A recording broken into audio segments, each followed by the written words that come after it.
School really stresses me out, and I get really uptight and just freak out. Homework stresses me out, so I go out with my friends. The future, like about college. My math class. My parents stress me out, so I go hang out with friends. My grades stress me out. My family stresses me out. There's so much stress in teens' lives today in terms of like tests and performance and then also all of the electronic stimulus. Mindfulness helps them to take a step back, slow down, reconnect to their physical body, the physical reality of what's happening in the present moment. Meditation makes me happy, and it focuses your attention on the present moment instead of getting you sidetracked on thoughts in your head. It stands for Inward Bound Mindfulness Education. We're a nonprofit organization. We do work in the Virginia, DC area, and in Southern Virginia, in the Appalachian region. 4, exhale, 4, 3, 2. So when we go into schools, it depends on each school's setup and what they're asking for. In some situations, we might just go into a health class and under the guise of stress management and bring in set of practices that will help teenagers deal with test anxiety, stress in their life, and learn ways of relaxing the body and calming them up. Down, arms up, butt down, arms up, butt down. What's happening to your heart rate? Oh, it's going up. And we're going to do it by mixing it up. We're going to engage with some playful ways of connecting with each other and with why would we even want to practice mindfulness? Why is it relevant to you as a teenager? There's actually a lot of overlap around the parts of the brain that are being developed in adolescence and the parts of the brain that are affected by mindfulness. It's the whole prefrontal cortex and the executive function that mindfulness meditation has been shown to improve the abilities of the prefrontal cortex, which then is able to better regulate the amygdala, which is the kind of reptilian part of the brain that is fight or flight, strong emotions, freeze. Exactly the time when teens are starting to develop the ability to deal more effectively with those emotions, these skills help them to do that. For the mind ball, so the sparkles are kind of like your thoughts when you're stressed out, and then what we're trying to do is learn these techniques so they help settle. This is a stillness in the mind and the body, so we can see clearly. I think it's really important for teens to learn mindfulness at that tender age because I think that the pressures that they undergo, be it through school or through their parents or their peers, it's a lot, you know, to take in and to be able to find ways to get more space around what's happening in their lives.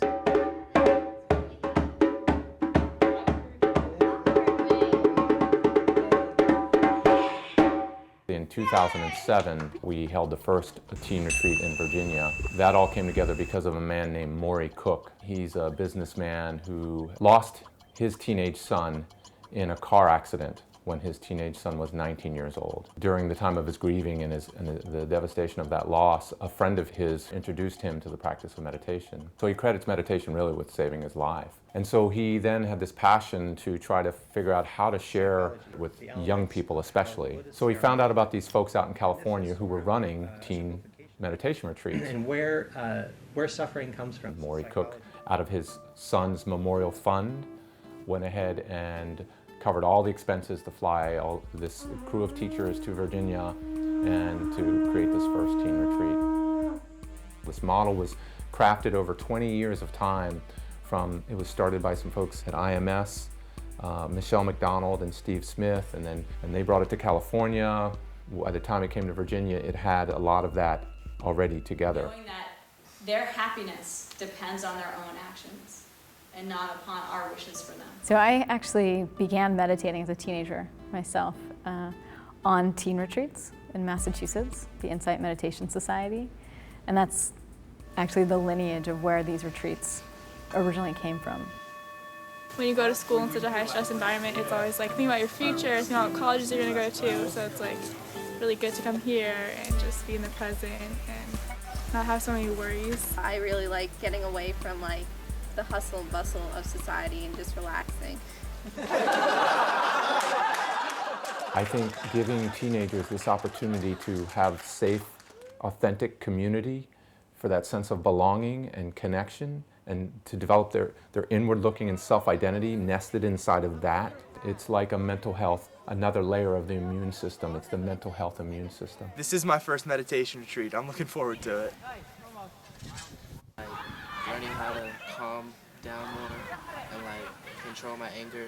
So I want to get those two things. My mind's always caught up in the past or the future, so this will probably be one of the first times that I can actually forget about everything. The day on an iBme retreat is quite full. We wake up at 6:30 in the morning, and we have our first meditation at 7, and we actually are in silence through the morning, through breakfast, so the teens get an experience of a silent meal and eating meditation. Then there's a long period of meditation in the morning, of sitting and walking meditation. And then each day we have small group discussions. Exhale, stepping forward. There's also, in the afternoon, a period of yoga, and then a workshop period where the staff on the retreat can offer art or mindful sports or theater or drumming, dancing. Each evening we have a loving kindness practice, and that's often one of the favorite things for the teens, and the wisdom talk. There's also a fair amount of free time. After each meal they get to hang out and play instruments and joke around. I understand that it's scary and it sounds really weird, but I think you really need to it's one of those things where you just need to plunge yourself in it and you'll be grateful later. I know I go home and tell my friends about it. They're like, you're weird, that's not fun, that's weird. So what happens on these retreats is you get a small number of teens, 20 to 35, show up, and they don't just have to be there to interact and learn from adults. There's this horizontal layer of transmission that happens where the teens, who are the veteran teens, you might say, are sharing with those other teens, how do we do this? How do we make this environment happen? They get a chance to tell their story, to be seen and to be heard for who they really are. And that's where the iBme part of the name came from. It's a place where it's safe enough where I get to be me and you get to be you, and we all together get to create this incredible community. I'm good at hiding my emotions, and I do that a lot, but here I didn't even have to, and I just let myself go. Having the option to do that and to get so real is a really important thing, being a teenager and being able to get to express yourself like that. And so you have this small group that meets twice a day that you get really seen and heard and connected with. And then you come out of that and you go back to the larger group of 35 people, of teens and adults, and to spend that time inside looking and then be able to come out and share that and have it be received, in a mindful way. I never thought I could stop thinking before. When you stop thinking, it's almost like you know more in a weird way, because then you can, I felt so much more clarity. So it's I stopped thinking, but I know more now. I know how to deal with stress much better, and I know that it's okay to be yourself, and that, there's no such thing as normal. Just be yourself. These kids are actually my teachers in so many ways, and they've so much healed my own inner 14-year-old. So I'm really grateful to be a part of iBme. It's totally changed my life and has changed how I share the Dharma.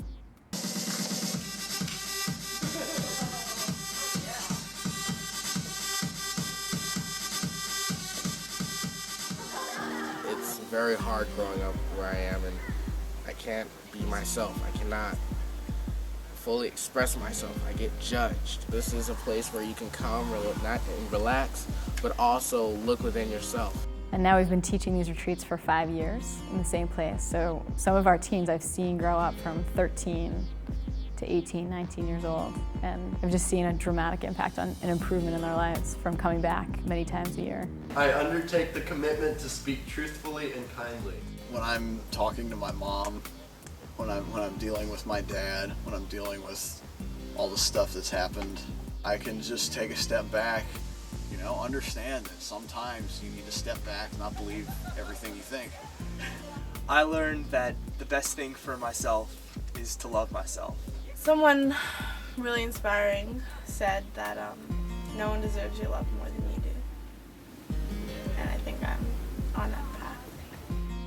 I had been closing myself off and to the world, and I've been hiding what I was really feeling, and then with the support of my peers and the staff, I was able to let that out and just open up my heart.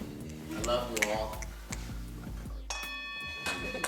So the first retreat that my girls went to, they had a lot of opportunities to connect with nature and to connect with themselves and to connect with their peers in a really deep way.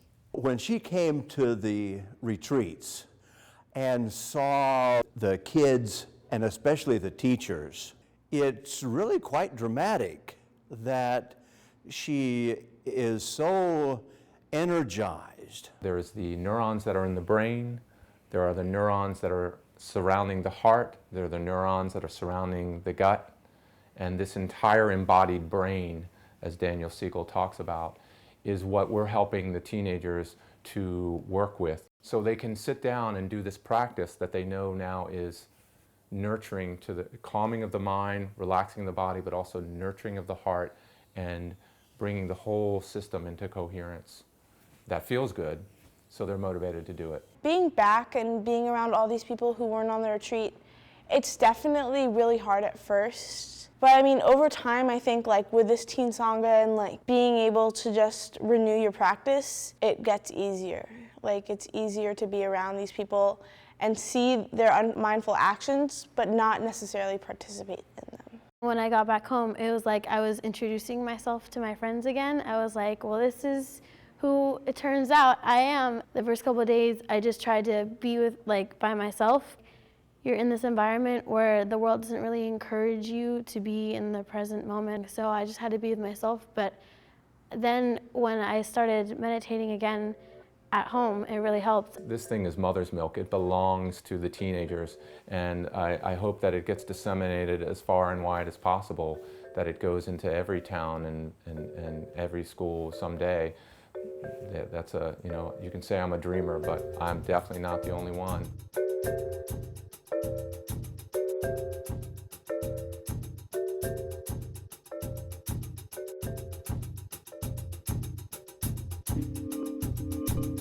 Thank you.